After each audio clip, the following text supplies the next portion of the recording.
today we're here with a special guest, Mr. Kendall Pettaway. So today we're going to be talking about Philippians 2:14-15, and the title of this is "Why Complain on Something You Asked For?"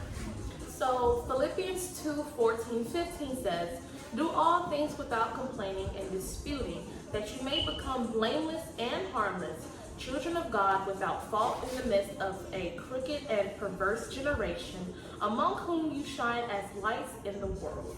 So when it says do all things without complaining and disputing, it means basically like you do all the things you ask for, just don't complain.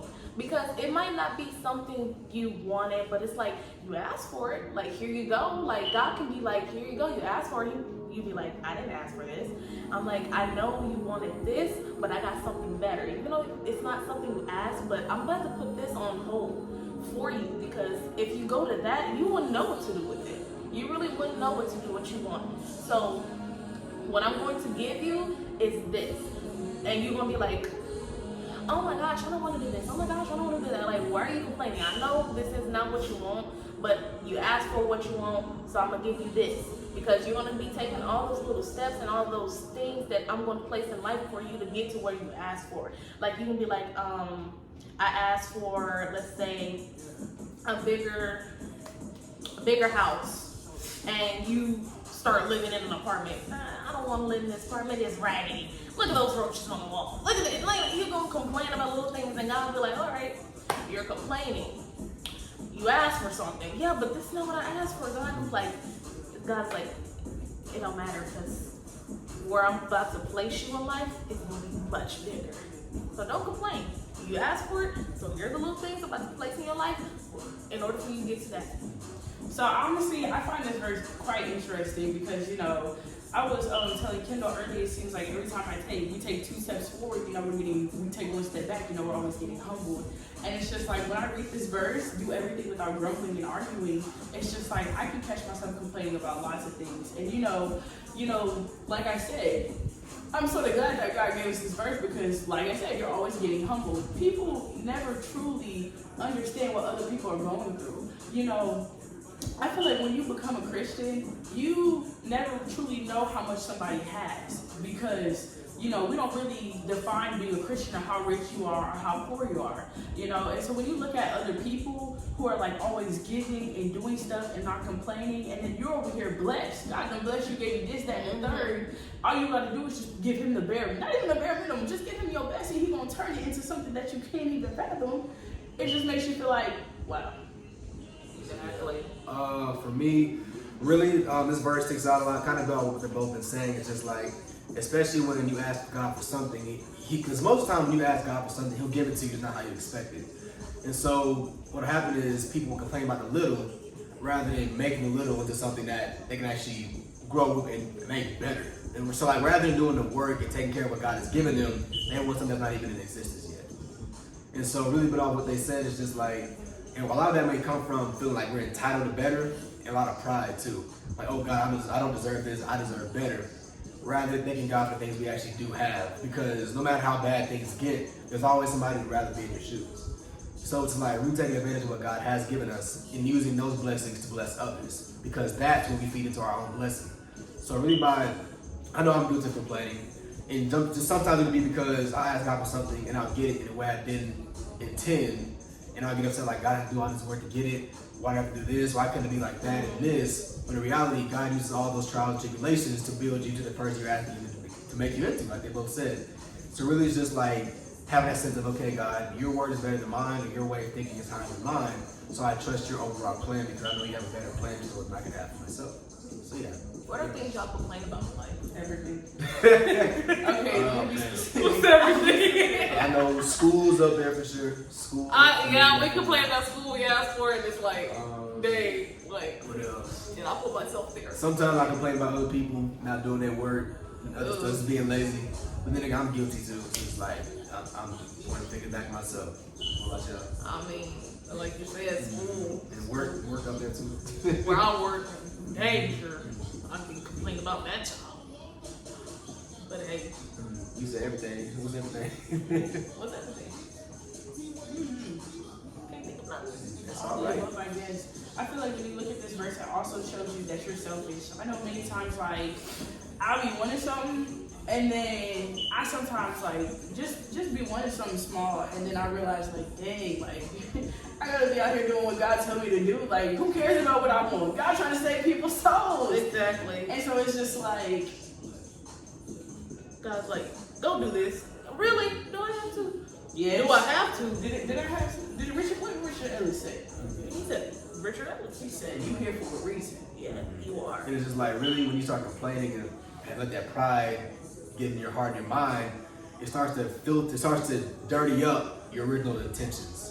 Because then you start to like be like, okay, why I'm doing this ministry for myself, I'm doing this for myself. Like you said, it becomes selfish because you're saying I deserve better. I need more than just this. So then your ministry becomes more of a ministry with M-E-N, like for us. So it turns from God being the center to me being the center. Let me be comfortable. Because a lot of complaining comes from us wanting to be comfortable. And we don't embrace, I mean, who like, was it? Does it come from wanting to be comfortable? Mm-hmm. Because like, if you're comfortable, what are you going to complain about? But if it's like, if you're put in an uncomfortable situation, I don't like this, God. No, I but feel sometimes, sick. but sometimes. I'm there's many more reasons. I don't That's know like, about really- No, but I don't no, know there if I are agree some, with there being no, comfortable. but there are sometimes people do be comfortable and still be complaining on where they're comfortable at. See, Very true. But like, for example, like, say I'm in a workout and I'm uncomfortable. More laps, coach? Really? It's just like, sometimes like being, you know, it's kind of like, that's, but of course you can be comfortable or uncomfortable, but it's just like, sometimes we'll be unwilling to embrace what God has, and we'll be more willing to accept what we have for ourselves. But yeah, Bill definitely, but what they said is definitely true about the uncomfortable and comfortable working. Yeah, you just complain in life. I think people complain because they haven't been brought to the bottom. Like, let's talk about it. I don't think people really been like, you know, one thing. I mean, They complain, but like, okay, let's. You know, I had to open that door. I mean, we have to define what the bottom is in that case. I'm just talking about the lowest lows. Like, we all have different lowest and lows. I mean, we really don't like. We do don't. homeless people complain? I'm gonna speak on that. That's I guess. Mm-hmm. But I see Have what you you're saying. encountered a homeless person and have they ever complained? No, they just be like, God bless you. They're very humble. very humble. I mean, There's a lot of gratitude comes from that low. That's what I'm I'm over here saying. thinking of one like cussing me out or something like, why'd Lord you give me have this? mercy. Why I get what did you're you? saying. They're basically saying like how like a lot of them being brought low and humble roots to a lot of thankfulness and gratitude. Yeah. What if one didn't want to like take your food that you tried That's to happened take? to me before, man. That's Really? I gave him one a cheeseburger and he said, I don't like lettuce on my burgers and gave it back. I wish That's I was different. Is this a leaf? Just take it out. He said, come correct. No. And, you know, he gave it back to me and didn't want it. It was a full-on meal. He said, I don't want it because I have lettuce on it. He said, come correct. He's like, nah, if I take it off, the taste is still there. He said, come correct and don't come at all. He said, beggars can't be choosers. That boy.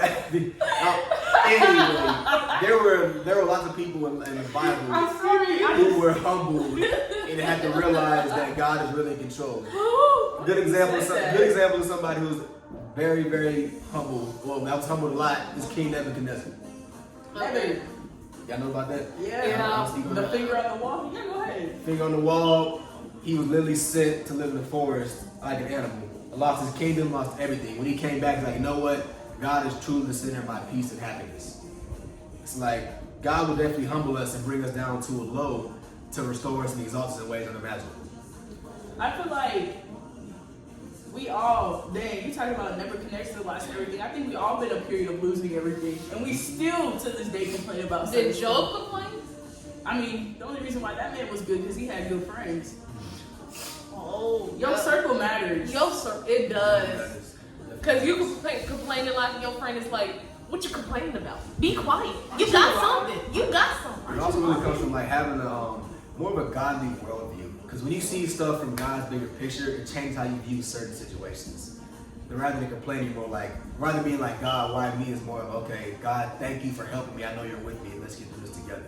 Because when you see things from God's perspective, you know, because like if God can show you your life on the big screen from start to finish, you're like, oh, I see what had to happen. But we're just kind of putting this one little portion. So that forces us to trust and rely on God. So yeah. One thing I can say is, I like when God lets you see yourself with his eyes. But second thing is, you know, one thing I used to complain about, I guess you could say, is like doing exercise. But once I saw them people with no legs do exercise, I stopped complaining. I mean, I was just like, if they can run the track, I can run the track. That gratitude, no, that's real. Because it's just like I said, people are always complaining, and you gotta look at. People are always complaining about what they don't have, but look at the people that don't have anything. Exactly. So it's just like A lot of I feel like a lot of gratitude and self-love comes from knowing God is giving me this and this. I'm fearfully and wonderfully made, and I'm thankful for what He's giving me. Yeah, That is. So like, as simple as like not being able to sleep out of both nostrils when your allergies bad. I miss my nostril. It's just like something as simple as that. Like you don't realize the good, like how good something was until it's gone. So I'm gonna get to that I point. mean, when y'all put me around people and then I get sick. It's just like, but like, so yeah, like, No problem. and a lot of times the good will outweigh the bad in our lives, but we'll focus on the bad because they stand out. Yeah. Which sometimes can be hard to realize, but where's the miracles at? Miracles happen every day. But the thing is, we got to the point where we may be used to them, so that when we experience something bad in life, we're like, God, you haven't been around me, where are you? Or not even used to them. I feel like people expect elaborate things, you know. That's one. One thing I realized is like the little things. God's always coming in little ways, and people just overlook the little stuff. But it's just like you overlooking the little stuff. Well, how do you expect something big to come whenever it comes? Because you're not going to expect it to come the way it's coming. Yeah, that's facts. That's true. You getting angry?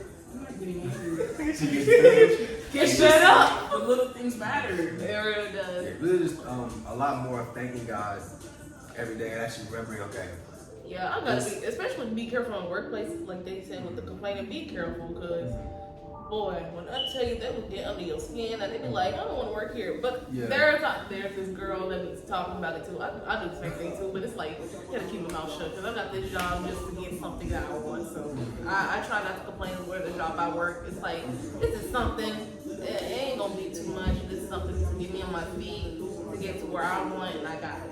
This girl was complaining on taking a team lead position. And I said, what you complaining about? Something you wanted, right? She was like, yeah, but I said, what's the but?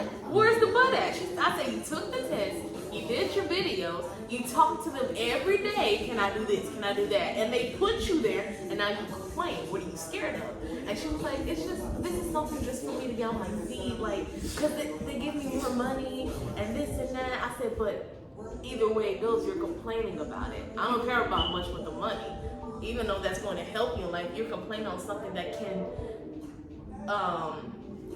put you in places that people will see you as the leader and they will go to you for anything, and you're putting yourself down. Not everyone's going to be a leader in their life. I'm being serious. Not everyone's going to be a leader in their life, but they feel like they're not leader. They're telling themselves, oh, I'm not doing this, or I'm not doing that. I'm backing myself away because if I get there, because I'm not knowing what to do. Everyone is going to be a leader. I think everyone is going to be a leader. No, I don't think so. If you put yourself in a position where God puts you at, If you do the work. that's what I'm saying. God puts you if God puts you in that position, like if you be like, okay, I I'm still put. think everybody's called to be a leader. If God calls you, I mean, that's when God calls you. Not everybody's called. Not everyone, but that's when God calls you. He'll be like, Kendall, I'm gonna put you here. Like he will tell you your dreams or anything. He'll be like, Kendall, I'm gonna put you there. Or you can reflect on your life too. Oh yeah, you can. It really comes from what we speaking on yesterday in our Bible study at the bridge. Really just being able to, whatever we're in that season of waiting, or in a season that doesn't make sense, being able to minister in your misery. Then we spoke on Joseph, how like he was in that prison cell, he could have sat there and said, man, forget it, I'm done with life.